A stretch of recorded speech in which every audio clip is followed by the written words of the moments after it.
รีบก็คือเอาดอกละเรื่อง หลอกเราเรื่องนี่แหละมันจึงใช้เรื่องรุ่งเรื่อง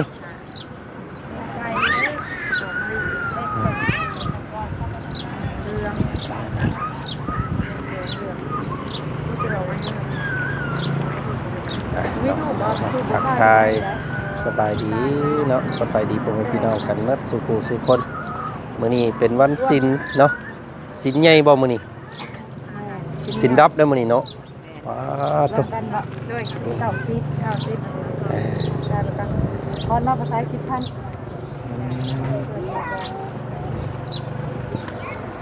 เดี๋ยวนี้เพิ่นบ่ให้อันเข้าพุ่นแล้วเนาะเดี๋ยวนี้รถเนาะเพิ่นให้มาจอดนี่เบิดเลยเดี๋ยวนี้เนาะ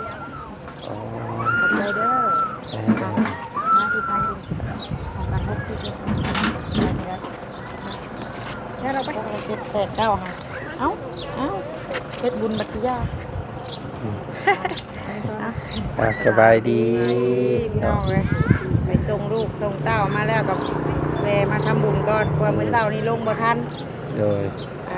ไปส่งลูกแต่คันว่าเฮากลับขึ้นมามันสิสวยเลยมาตอนสวยเฮ็ดบุญตอนสวยเอาบุญตอนสวยเอาเพราะว่าการเฮ็ดบุญนี่บ่จำกัดเวลาพี่น้องเลยเนาะเวลาใดที่เฮาสะดวกจังเฮ็ดว่าซั่นซะเนาะมันผืนตัวเองโพดแหละมันสิเป็นบาปพ่อไปเลยเนาะว่ามีขอทางตัวเองสินใหญ่เลยลีแรกเฮ็ดบุญให้พ่อแขกบ่มื้อนี้แม่นเมื่อคืนนี่พี่น้องเอ้ยเนาะฝันเห็นลาวสร้างฝันเห็นอีกเลยเมื่อคืนนี่พี่น้องเอ้ยเพิ่นมานั่งกินข้าวนำตื่นขึ้นมาว่าโอ้รู้สึกว่าเป็นวันศีลใหญ่เนาะพอแล้วยังฝันเห็นแล้วว่าซั่นพี่น้องเอ้ยฝันว่าเพิ่นมานั่งกินข้าวอยู่ผ้าเดียวกันอยู่พูดเถียงเก่าตะกี้พุ่นเนาะ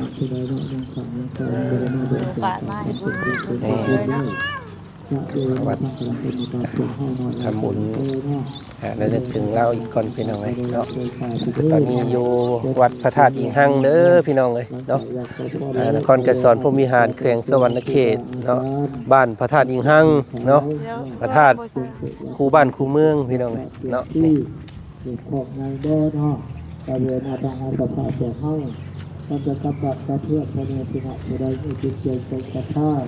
อยากให้บริจาคฝากท้องนอกแล้วก็เป็นสื่อเสียงเรียนน้ำท่านคณะกรรมการบริโภคตัวข่าวดีด้วยเนาะ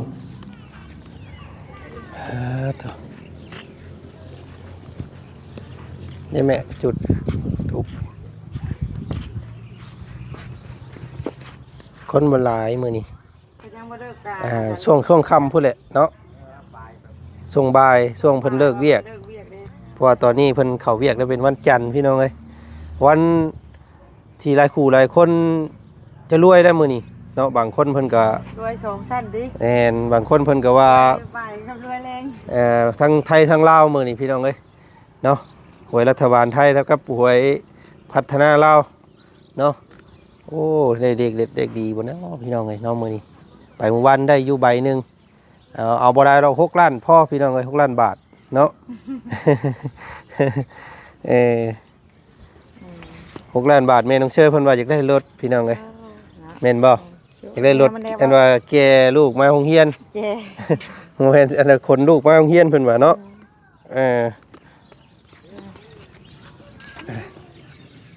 ไปเจ้าไหว้ก่อนเนาะเอามาได้6 ล้านนี่ก็สิให้เพิ่นนั่นแหละพี่น้องรถเนาะรถเก่งนี่แหละพอได้อันเพิ่นขับง่ายเนาะพอเพิ่นนั่นพอเพิ่นบ่ญาติกันว่าสิญาติก็ญาติเนาะตัว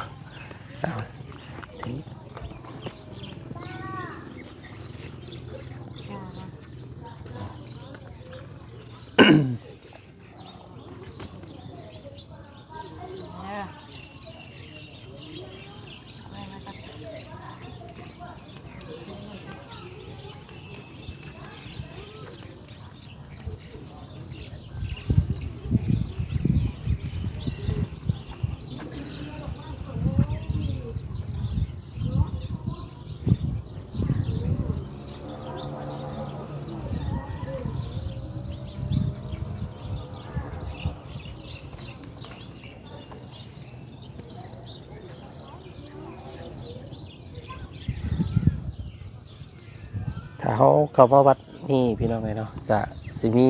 คำไหวพระธาตุอิหังอยู่เนาะอยู่ซ้ายมือตั้งละโมสามจบแล้วก็สวดคำไหวพี่น้องไงเนาะมีคำไหวขอพร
โอเค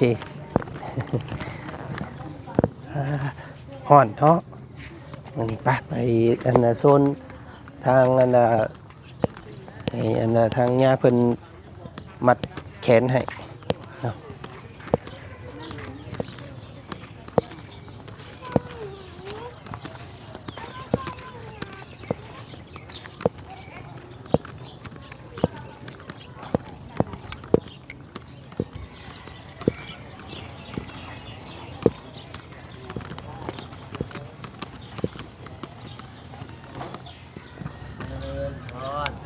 โอ้ย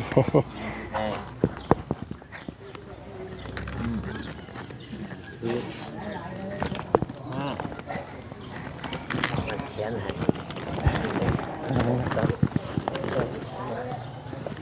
ได้จุดสนท้ายเป็นท่อน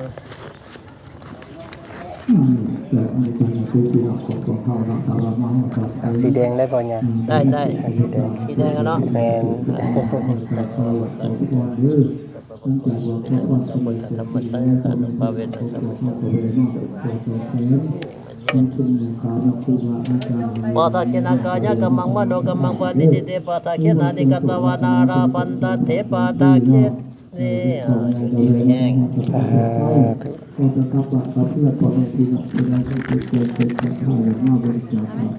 เข้ามาแม่มาเจ้าบ้านนี้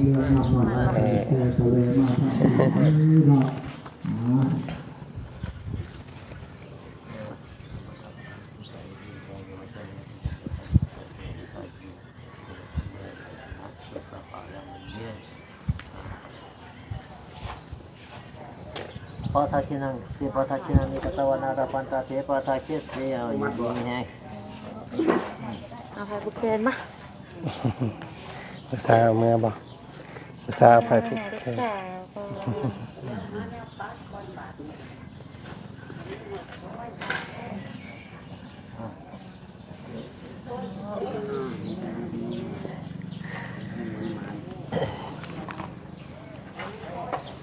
ครับและบัดนี้จะครับเมื่อรอเวลาเอาทับลูกไปแล้วบัด แน่หรือว่าเบี้ยฮะ นะ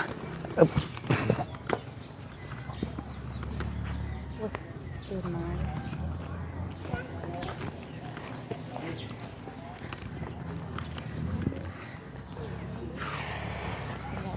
ช่วงเที่ยงนี่คือสิได้เด้มา คนก็เขาย้อยไปเขาย้อยมาหลายคนหลายเบียกหลายงานวัดพระธาตุอิงหังพี่น้องเลยเนี่ยเด้อพี่น้องเลยเนาะทางพระทางครูบาเพิ่นผูกให้แล้วก็ยังบ่ซ้ำลูกซ้ำเมียได้บาดนี่พี่น้องเลยเนาะ ว่า ป้า นี่เพิ่น โต น่ะบวชให้น้องพวกนี้คือได้เนาะ มาคนเอาอีนี่พี่น้องเบิดหมู่บ้านเนาะ ทราบว่าได้หลายแน่เลยเพราะว่าพอได้หลายแล้วของมุเตอร์ได้หลาย เนาะ พอจะเสีย พี่น้องเอ้ยเบิ่งเอาสีเดืองฮะ สีแด เนาะ งว่า ได้สีแดงนะคะ สีแดงนี่เด้ สีแดงเพิ่นปลูกให้แล้วก็ แม่น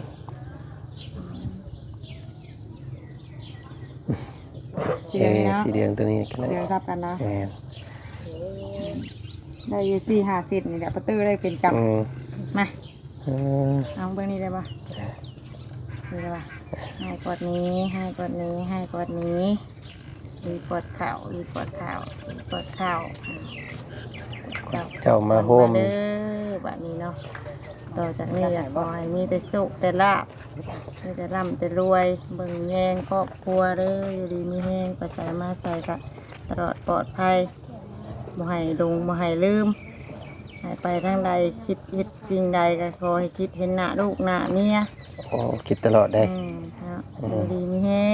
ง สิไปทางใดก็บ่ได้ลงทางมาเลยพี่น้องเอ้ยเนาะยังกลับมาคือเก่า สาธุเนาะเนาะ เตอผูกว่าผูกได้เนาะจริงบ่ได้ผูกว่ามาผูกอยู่เพื่อนนะ มาผูกอยู่เฮือน ผูกว่าจะผูกให้เมียว่าเอาสีเหลืองอ่ะ นะ อืม เอาถ้าอาจารย์เพิ่นผูกให้แล้วก็ยังบ่ซ้ำลูกซ้ำผัวแล้วก็เนาะอืม ใช่เนาะเอาทิ้งให้กดนี้ให้กดนี้เอา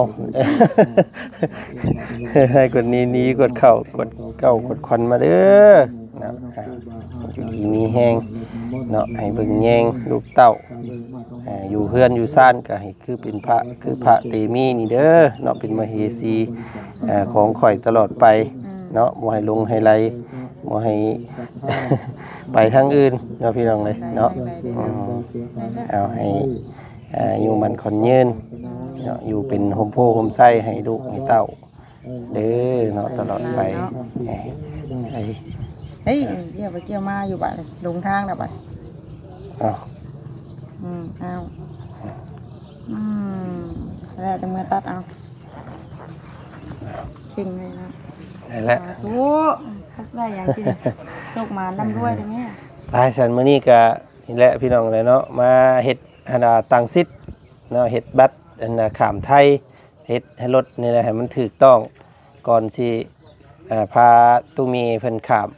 เนาะรอบหน้าสิมี ไปลองมึงก่อนนะ น่าสิพาเมตุ้ยเพิ่นไปรอบเมื่อกี้นี่ก็ไปกับทางพนักงานเพิ่นให้อึกทึกพี่น้องเอ้ย เพราะว่าบ่เคยเอารถตัวเองข้ามดื้อๆดีๆเนาะพอดีเพิ่นกับคนมันก็หลายแน่มื้อวานวันอาทิตย์ คนลายช่อเล่กันไปกันเพิ่นให้กูคนเด้ มันชนกันเด้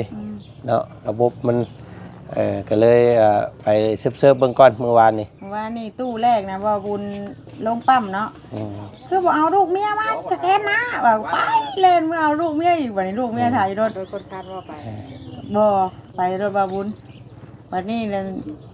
ตู้ที่สองมาหมอเจ้าของรถบัดไปเอารถเตือนไปหน้าด้านบัดหมอนี่มาเอาเงินเด็กสารก่อนก็บอกเอาเจ้าของรถบัดเช่นว่าให้เนาะพอเคยเด้พี่น้องเอ้ยไปแต่เก่าก็มีแต่ไปกับว่าเตียงเพิ่นเนาะว่าเตียงเพิ่นเล่นปุ๊บปั๊บเพราะว่าเพิ่นไปเรื่อยนะพี่น้องเนาะอันนี้ไปเรื่อยๆเมื่อวาน ครั้งแรกแน่น่ะ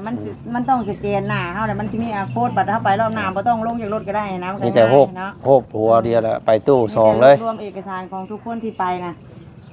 ให้โชเฟอร์เพิ่นเอาลงไปเฮ็ดเองเลยแต่ว่าเมื่อวานนี่เฮาไปครั้งแรกเด้ มันสิมีไป มันต้องมีใบหน้าของทุกคนที่เฮาไปนำ ส น่ะ แกน QR code ก่อน มันก็เลยยากแน่ครั้งแรกนะครั้งสองก็ขอมีเงินบาทนี่เนาะ แต่ลองพามีตุ้ยเพิ่นไปดินน้องเบิ่งเนาะรอบหน้าได้พี่น้องเนาะกลับมาแต่เฮ็ดเวียกเฮ็ดงานรอบหน้าพุ่นแหละเนาะรอบนี้หาก็เฮ็ดแล้วครบเบิดบาดนี้เอกสารเนาะบ่มีหยังได้พร้อมแล้วบาดนี้พี่น้องเอ้ยมีแต่บ่มีเงินเติมน้ำมันไปเท่านั้นเนาะ มีแต่รุ่นกันอยู่ว่าสักหน่อยเนาะประมาณเดือน4เดือน5บ่ทางว่าเตียงเพิ่นชวนทีมงานอยู่พี่น้องไงเนาะชวนหมู่ว่าอยากไปเที่ยวทะเลพุ่นแหละอยู่ปู้ว่าซั่นไสเมทะเล ต่างประเทศบ่ บ่ ทะเลกับพัทยา อยู่พัทยาแถวมันบ่งน้ำใสๆพุ่นนะ อันนั้นนะก็ยังก็เฮ้ย โถหิน เกาะล้าน ก็ล้านบ่ ใส่เอ้าจากพัทยาเนี่ยเฮาต้องขี่เรือเข้าไปในเกาะพุ่นเลย ปาจ้ะ เคยไปรอบนึงไกลเด้อ เจ้าเคยไปบ่ เคยไป